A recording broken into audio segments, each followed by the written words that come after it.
SSC CGL 2024 के लिए अब दिन हमारे पास बहुत कम बचे हुए हैं। दिन जब देखे जाएं तो मेरे पास आज से मैक्सिमम 25 से 26 दिन का समय बचा हुआ है। और ऐसे में काफ़ी सारा मन में तनाव, काफ़ी परेशानियां चलने लग रही होंगी कि यार अब इन 25 दिनों में क्या क्या पढूं और क्या क्या छोड़ूं। तो पढ़ने से ज़्यादा इस समय पर छोड़ना ज़्यादा ज़रूरी है दोस्तों, कि मुझे क्या चीज़ें छोड़नी है, कि क्या मुझे इस समय पर इतनी मोटी मोटी किताबें और किसी की 10-10 12-12 घंटे की वीडियो देखने की आवश्यकता है क्या? नहीं, बिल्कुल नहीं, नॉट एट ऑल, बिल्कुल नहीं देखना।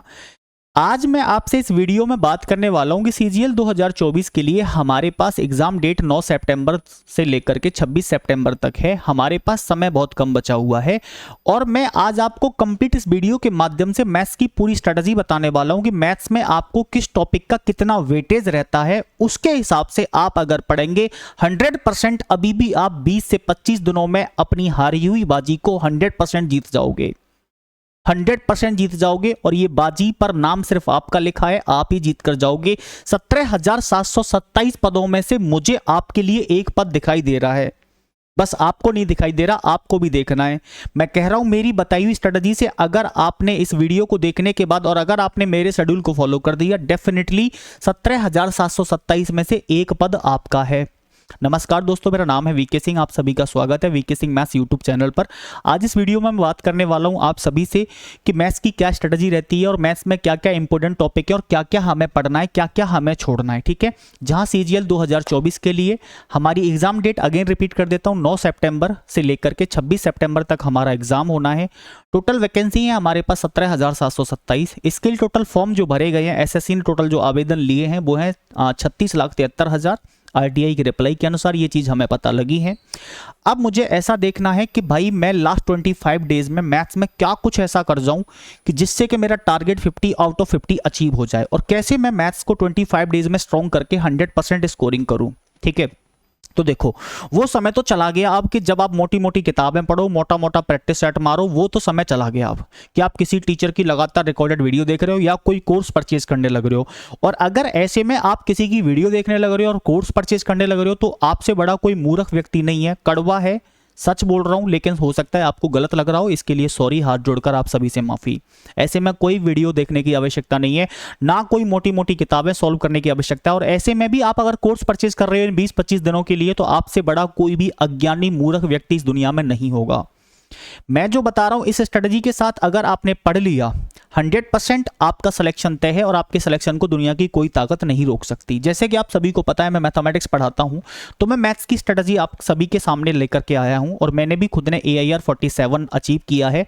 और इसके साथ ही मैंने selected as a income tax inspector, Bharat सरकार में मैंने इनकम टैक्स इंस्पेक्टर के पद पर रहते हुए भारत सरकार में अपनी सेवाएं भी दे रखी हैं। आज मैं बात करने वाला हूं कि आपको क्या क्या कवर करना है और क्या क्या कवर नहीं करना, लास्ट 25 डेज की मैथ्स की स्ट्रेटजी और क्या क्या इंपॉर्टेंट टॉपिक्स हैं। तो हमारे सबसे पहले मैंने प्रीवियस ईयर के साल 2023 के, साल 2022 के, 21 के, 20 के सब पेपरों को मैंने जब एनालाइज किया और मैं एनालाइज करने के बाद जब मैंने निष्कर्ष निकाला कि भाई अलजेब्रा के कम से कम 3 सवाल हमारे पूछे जाएंगे, तो हमें अलजेब्रा पर बहुत ज़्यादा ध्यान देने की ज़रूरत है। अलजेब्रा में कोई भी टाइप, कोई भी कॉन्सेप्ट हमसे ना छूट जाए, और अगर कोई टाइप, कोई कॉन्सेप्ट मिस हो रहा है तो कम से कम अलजेब्रा के आप यहां से 100 क्वेश्चंस कहीं से किसी भी बुक से लगा दीजिए फटाफट से, बिना किसी विलंब के। ठीक है, टिग्नोमेट्री के 2 से 3 सवाल 100% आपसे पूछे जाएंगे, मिनिमम सवाल 2 पूछे जाएंगे, मैक्स टू मैक्स आपसे 3 सवाल पूछे जाएंगे। तो टिग्नोमेट्री के भी अगर आपसे कहीं दिक्कत है तो आप 100 क्वेश्चंस लगाकर जाइएगा, और अगर दिक्कत नहीं है तो बस इस पर प्रैक्टिस बनाए रखिएगा, इसी पर अपना नियंत्रण फोकस को सेट करते रहिएगा। ज्योमेट्री के मिनिमम से मिनिमम 2 सवाल, मैक्सिमम से मैक्सिमम 3 सवाल पूछे जाएंगे। अब आपको ऐसे में क्या करना है, मैथ्स को बेहतरीन बनाने के लिए आप 100 क्वेश्चंस यहां लगा दो, कोई भी कॉन्सेप्ट, कोई भी टाइप नहीं छूटना चाहिए। पहली बात तो सबसे बड़ा पॉइंट हमारा ये है। मेंसुरेशन के मैक्सिमम 2 क्वेश्चन पूछे जाएंगे, अदरवाइज मिनिमम 1 सवाल तो कंफर्म है 100%। तो मैक्स टू मैक्स 2 सवाल पूछे जाएंगे।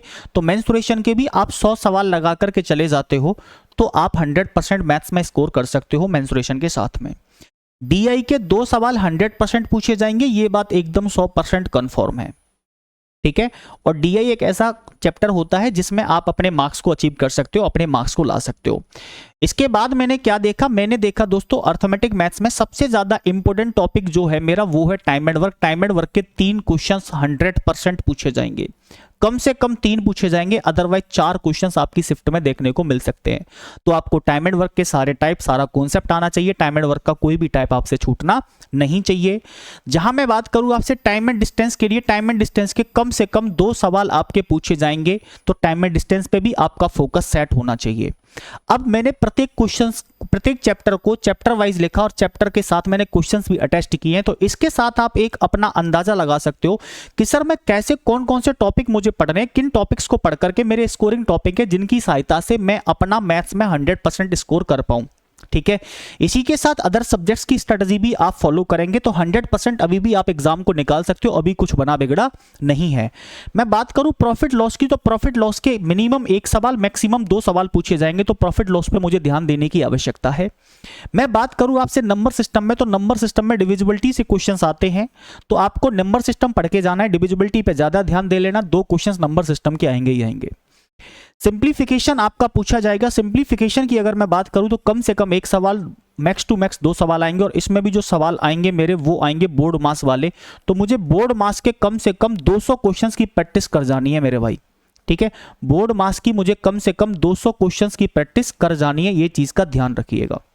ठीक है, 200 क्वेश्चंस की प्रैक्टिस कर जानी है। इसके बाद मैं बात करूं एसआई और सीआई दोनों टाइप की इंटरेस्ट के सवाल मिलाकर के मिनिमम 1 और मैक्सिमम 2 सवाल पूछे जाते हैं। चांसेस रहते हैं ज्यादा कि सिंपल इंटरेस्ट का सवाल पूछा जाए, हो सकता है आपसे सीआई का सवाल भी आपके एग्जाम में पूछ लिया जाए। एचसीएफ एलसीएम के कंफर्म 100% मिनिमम 1 सवाल और मैक्स टू मैक्स आपसे 2 सवाल पूछे जाते हैं। मैं बात करूं आपसे रेशियो की, तो रेशियो के लिए आपका 1 सवाल मिनिमम और 2 सवाल मैक्सिमम पूछे जाते हैं। जहां मैं बात करूं परसेंटेज की, तो परसेंटेज से मैक्स टू मैक्स 1 क्वेश्चन पूछा जाता है। परसेंटेज के क्वेश्चन ज्यादा नहीं आते। बोला सर फिर परसेंटेज को इंपॉर्टेंट क्यों बताया जाता है? परसेंटेज टॉपिक इंपॉर्टेंट इसलिए क्योंकि ये सारा खेल परसेंटेज का है। ऐसा कोई चैप्टर नहीं जिसके अंदर परसेंटेज जैसा यूज नहीं होता हो, तो इसलिए परसेंटेज से 1 सवाल आता है, मैक्स टू मैक्स बहुत ज्यादा सवाल नहीं पूछे जाते। अब इस तरीके से आप अंदाजा लगा सकते हो कि अगर आपका अदर सब्जेक्ट्स में स्कोर अच्छा हो रहा है तो मैथ्स में आप कितना स्कोर करें कि आप पेपर को पास कर लें। तो देखो 3 और 2 5, 5 और 2 7, 7 और 2 9, 9 और 2 11, लगभग 11 क्वेश्चंस हमारे एडवांस से पूछे जा रहे हैं। 11 टाइम एंड वर्क के 3 सवाल हो गए, आसान टॉपिक के बन जाएंगे। 11 और 3 14, 2 सवाल टाइम एंड डिस्टेंस के आसान है, बन जाएंगे 14 और 2 16। प्रॉफिट लॉस से अगर 2 सवाल आते हैं, मान के चलो प्रॉफिट लॉस के 2 सवाल आने अनिवार्य हैं, तो 16 और 2 18 क्वेश्चंस तो हमारे यही हो गए।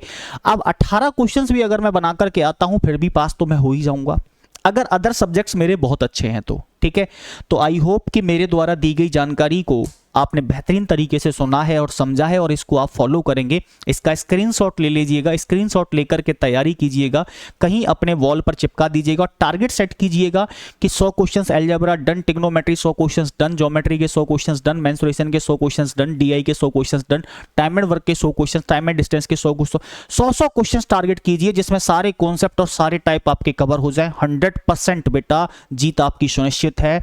कर हर मैदान फतेह रे बंदिया, मुझे दिख रहा है आप मैदान को फतेह करोगे। 100%, 100%, 100% मुझे पूरा विश्वास है। आपको भी अपने ऊपर विश्वास होना चाहिए। एक बात ध्यान रखना, मैं अगेन कहता हूं, हर बार बोलता हूं, हारा वही जो लड़ा नहीं और जीता वही जो अड़ा रहा।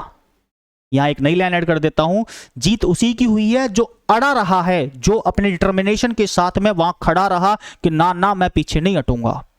ठीक है, हारता वही है जो व्यक्ति डरता है, जो भागता है, जो कायर होता है, और जीतता वही है जो व्यक्ति निडर होता है, जो अपना अड़ा रहता है, जो व्यक्ति जिद्दी होता है।